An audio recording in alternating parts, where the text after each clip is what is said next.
Dan ada beberapa pendeta chatting saya, Pak Ustadz, nggak perlu ngomong-ngomong Bible, kan kamu sudah jadi Muslim. Ya sering. Lalu saya katakan gini, kita mualaf bukan ngomong Bible, sebutnya komparatif antara Bible dengan Al-Quran. Kenapa demikian?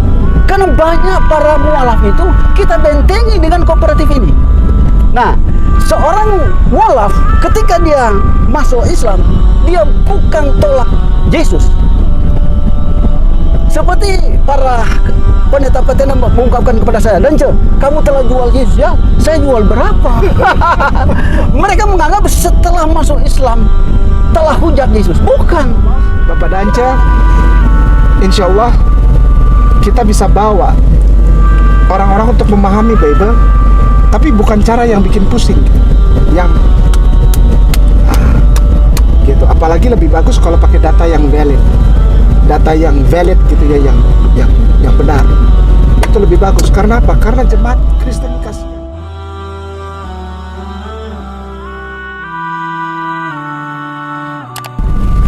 Baik, bismillahirrahmanirrahim. Assalamualaikum warahmatullahi wabarakatuh.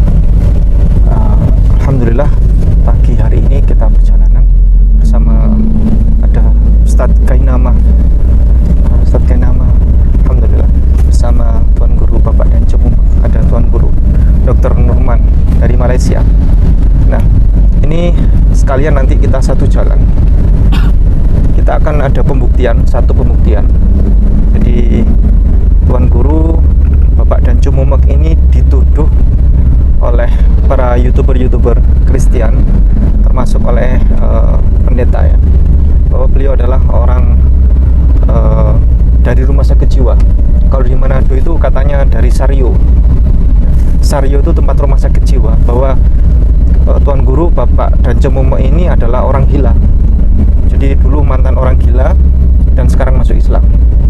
Nah, orang gila itu adalah orang tidak waras dan orang tidak berpendidikan, dan beliau dituduh sebagai orang yang tidak sekolah, tidak berpendidikan. Jadi artinya apa? Artinya ya kita uji saja kecerdasan beliau, kita tunjukkan kepada para pemirsa semuanya, apakah beliau kan pernah menyampaikan bahwa beliau adalah pernah di komunitas gereja berbahasa Inggris.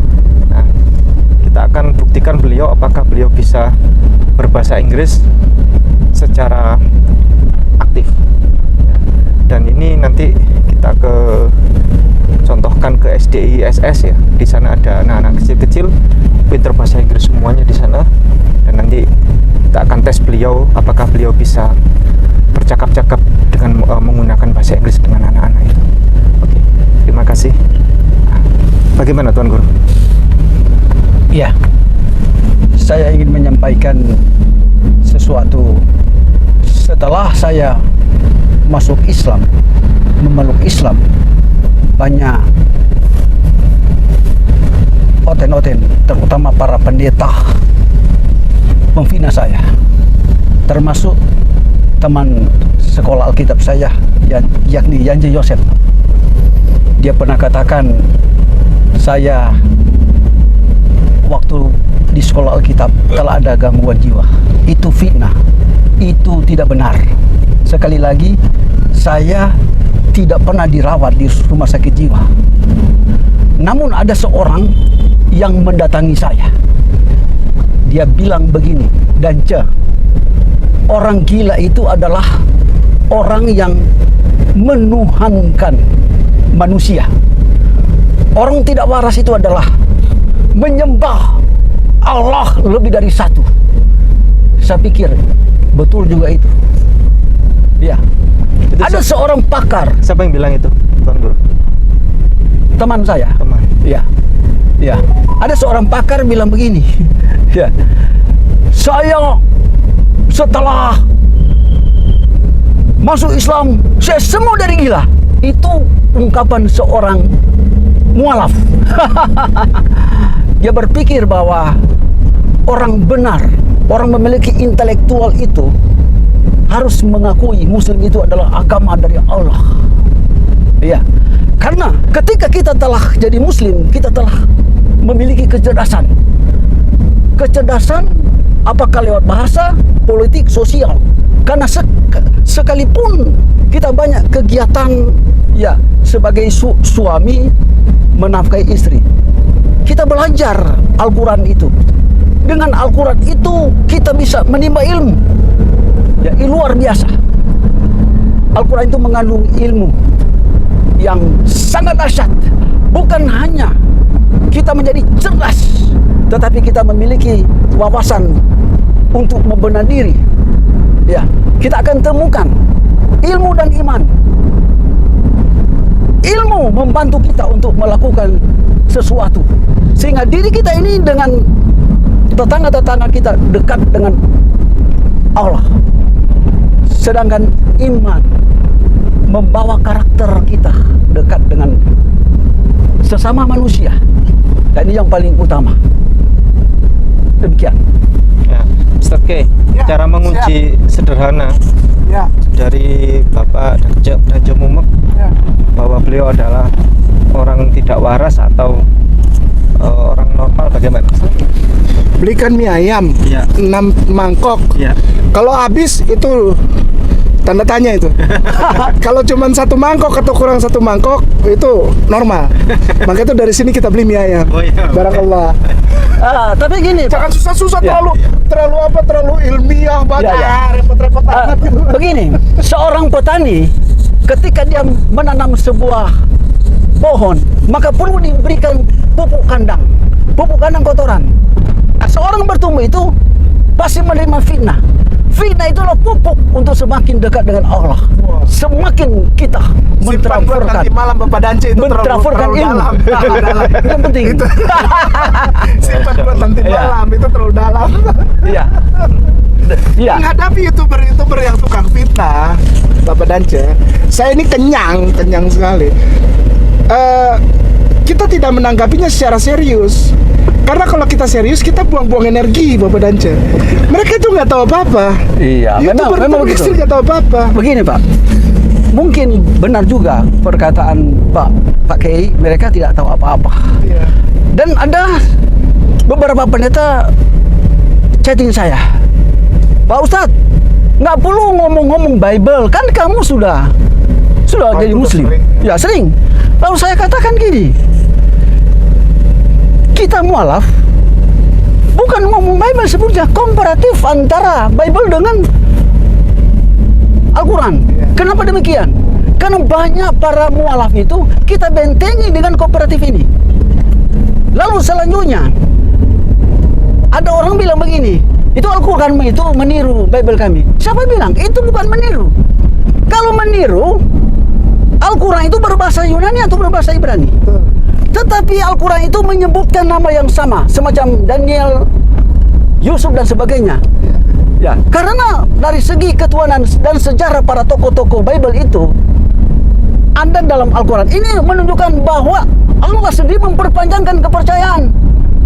Mungkin Anda katakan ada beberapa kepercayaan sebelum Al-Quran, sebelum Islam. Tapi setelah ada Islam, Tuhan menggenapi. Iya, Tuhan menggenapi. Sekali lagi ini Al-Quran bukan meniru Bible, tetapi Allah sendiri yang berbicara langsung kepada Muhammad Kalau saya ditanya begitu, Bapak Dance, kalau saya ditanya gitu saya nggak mau repot. Al-Quran meniru Bible kami. Saya cuma bilang gini, itu Bible-mu? Nggak malu kau? Itu bukan Bible-mu, kau curi itu dari Jewish. Selesai. Biar gak pajak-pajak. Enak aja Bible-mu. Bible kami dari mana? Itu punya Jewish. Kau curi itu dari Jewish. Gampang, selesai. Jadi kita nggak usah buang-buang energi. Kalau kita bahas, ya kita bahas. Misalnya ada yang lagi rame sekarang, Yesaya 9 ayat 56. Hari ini telah lahir seorang anak bagi kita, lambang pemerintahan ada di atas bahunya itu, dan namanya akan disebut orang penasehat ajaib, Bapa yang kekal, Allah yang besar, Raja damai. Allah yang Maha Perkasa, Raja Damai. Itu lagi rame sekarang itu. Itu katanya untuk Yesus. Orang muter ngomong sampai 1 jam lebih, hampir 1 jam. Terus saya akhirnya ditanya, kalau menurut Ustadznya bagaimana? Itu untuk siapa? Untuk Hizkia. Selesai. Ngapain kita sibuk itu untuk Rasulullah Muhammad atau untuk Jesus? Ngapain buang-buang waktu energi untuk bahas itu? Itu sudah jelas untuk Raja Hizkia. Hazak Yah. Hazak Yah. Yah itu Yah. Yahweh, Yahweh. Ya kan, Hazak.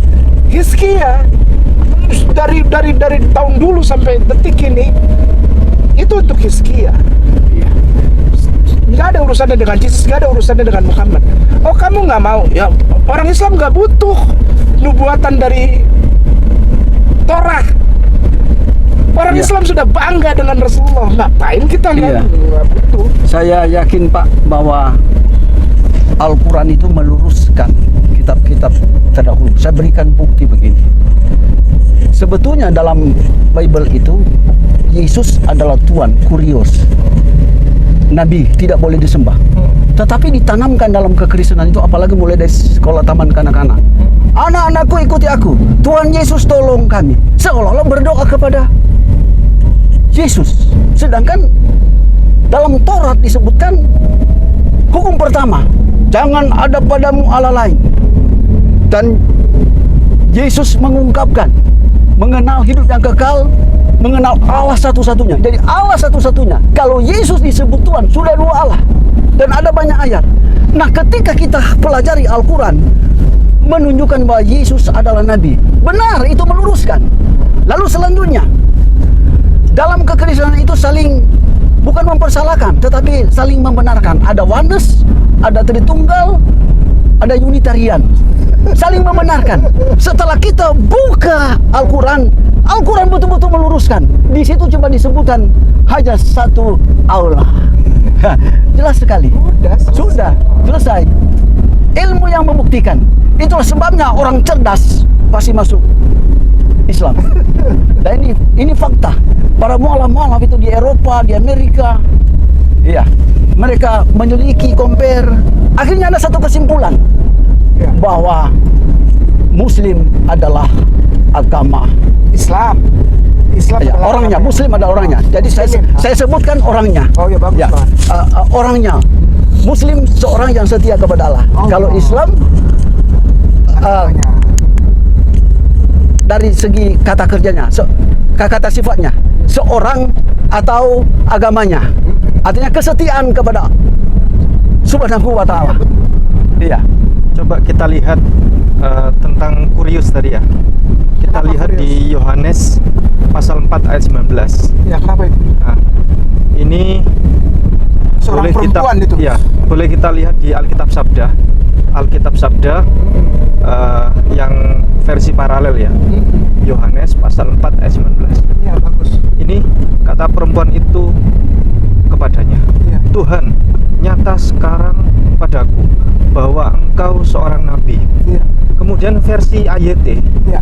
tadi versi TB ya, versi Ya. AYT. Perempuan itu berkata kepadanya, Tuhan, aku tahu bahwa engkau adalah seorang nabi. Nah, versi TL, Ya. lalu kata perempuan itu kepadanya, wah Tuhan, hamba rasa Tuhan seorang nabi. Nah, versi BIS, sekarang saya tahu Tuhan seorang nabi, kata wanita itu.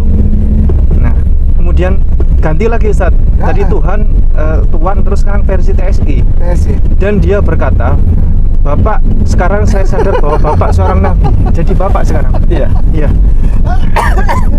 Nah, kemudian versi TSI 3, kata perempuan itu kepada Yesus, sekarang saya sadar bahwa Bapak seorang nabi. Kemudian versi MELT, wanita itu berkata kepadanya, Tuhan. Jadi Tuhan lagi Ustaz. Iya. Aku Iya. menduga bahwa engkau adalah seorang nabi. Nanti tahun 2023 nanti nggak tahu itu berubah jadi Iya. apa lagi. Terus Nah, versi Salabir, Salabear. ya Salabear, kata perempuan itu kepadanya, ya Tuhan, jadi Tuhan lagi sekarang. Tentunya engkau adalah seorang nabi. Nah, kemudian yang terakhir versi APB, Iya. perempuan itu berkata, ya, tahulah aku sekarang Tuhan ini seorang nabi. Jadi ada banyak ini perpindahan dari Iya. Tuhan, Iya. kemudian jadi Tuhan jadi Bapak, Ah. Bapak jadi Tuhan lagi, ya Tuhan lagi, jadi Tuhan lagi. Ya, memang dalam Bible itu kan ada ungkapan bahwa Yesus adalah guru dan Tuhan. Dalam bahasa asli didaskalos ke Oh, didaskalos kai kurius, artinya guru dan Kurios ho. Tuhan. Kai Didaskalos ke Kai ho. kurius, Kurios. guru dan Tuhan, Iya. bukan Tuhan. Bukan. Nah, seorang mualaf ketika dia masuk Islam, dia bukan tolak Yesus. Seperti para pendeta-pendeta mengungkapkan kepada saya, "Dance, kamu telah jual Yesus ya? Saya jual berapa?" Mereka menganggap setelah masuk Islam telah hujat Yesus. Bukan. Kita katakan Yesus sebagai nabi, itu penghargaan bagi dia. Kita katakan Yesus sebagai Tuhan, bukan Tuhan, itu penghormatan bagi dia. Karena kata Tuhan itu pemerintah, artinya roh Allah, roh dari Allah ada kepada roh Yesus, sehingga dia menyampaikan sesuatu. Dia katakan sebelum Abraham ada, aku telah ada. Yang berbicara itu adalah roh Allah di dalam Yesus. Itu wahyu Allah, itu hikmat Allah dalam Yesus Kristus. Jadi sekali lagi, seorang Muslim awalnya dia adalah Kristen, dia tidak tolak Yesus Kristus. Itu harus dipahami. Demikian. Jadi sebetulnya begini, Bung Danja. Ketika kita berhadapan dengan orang Kristen dan ingin menyampaikan kepada saudara Kristen itu, begini Bung Danja, mari kita sampaikan kebenaran Bible itu dan kebenaran rahmatan lil alamin dengan cara yang sesimpel mungkin. Karena orang-orang Kristen itu sudah terlalu mabuk dengan muter-muternya bapak-bapak pendeta mereka. Pendeta mereka tuh kalau menjelaskan Bible pusing, asli pusing. Coba deh denger deh, denger aja bilang Yesus itu Tuhan atau manusia? Enggak.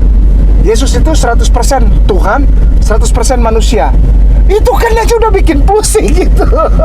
Jadi ketika kita ada, insya Allah Bapak Danca, insya Allah kita bisa bawa orang-orang untuk memahami Bible, tapi bukan cara yang bikin pusing, yang gitu. Apalagi lebih bagus kalau pakai data yang valid gitu ya, yang benar. Itu lebih bagus. Karena apa? Karena jemaat Kristen ini kasihan. Kenapa? Setiap minggu mereka dibikin pusing kepala. Iya. Tidak ada ayat Bible yang bilang Yesus lahir di kandang. Tapi sampai detik ini orang masih merayakan Yesus lahir di kandang. Coba bayangkan. Apakah pusing kepalanya tuh? Cuma dia mengger. Lalu dibilang manger itu palungan. Palungan itu batu, tempat macam-macam. Wah, macam-macam lah. Lalu begitu ada Al-Quranul Karim mengatakan bahwa Isa alaihissalam dilahirkan oleh Maryam di bawah pohon korma, marah. Nggak perlu marah-marah, capek-capek lah. Langsung aja misalnya diajak ngobrol apa ayatnya. Kita bicara Yohanes 1 ayat 1 sampai 14. Baca, ya, oke sudah. Perkamen tertuanya tahun berapa gitu aja. Capek kalau saya sekarang sama Ayah Sofia gitu kan. Bapak Danci suka lihat kalau saya sama Ustaz Zaniru sama Ustaz Dani malam tuh kan, setiap hari Rabu. Saya nggak mau lagi kasih tafsiran enggak. Buka, baca screenshot. Buka, baca screenshot. Buka, baca screenshot. Gitu aja saya. Supaya jemaat Kristen juga ada yang menonton dan mereka akan cari tuh. Iya. Di rumah. Oh iya betul. Oh iya betul. Oh iya betul. Saya kasih referensi buku misalnya kayak tolong beli kalau mau punya keterangannya lebih jelas beli buku ini. Saya selalu ngomong pada saat diwawancara sama Ustaz Zaniru kan, ini bukunya. Nanti orang ada yang cari tuh. Apalagi orang Kristen pasti cari. Contoh gampang. Jemaat itu banyak yang nggak punya